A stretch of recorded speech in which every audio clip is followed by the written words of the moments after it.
وزیر اعظم نریندر مودی کی گرودیو مہاتما گاندھی کی 100 سالہ تقریب میں شرکت، مودی نے دونوں شخصیات کو پیش کیا خراج۔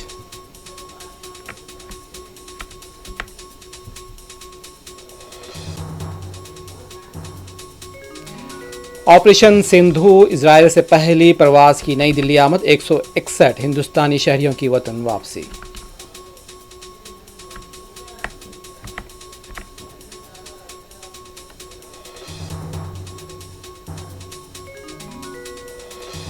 امریکی رشوت ستانی الزامات کو گوتم اڈانی نے کیا مسترد، کہا ان کے گروپ کا ریکارڈ صاف و شفاف ہے۔ اڈانی انٹرپرائزز کی سالانہ جنرل میٹنگ میں گوتم اڈانی کا خطاب۔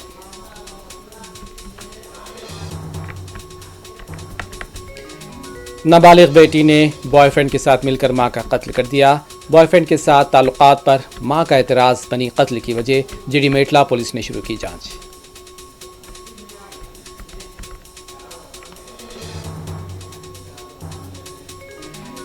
اسرائیل کا ایران پر جنگ بندی کی خلاف ورزی کا الزام، ایرانی میڈیا نے کی تردید، اسرائیلی وزیر دفاع نے تہران کو نشانہ بنانے کا دیا پھر سے حکم۔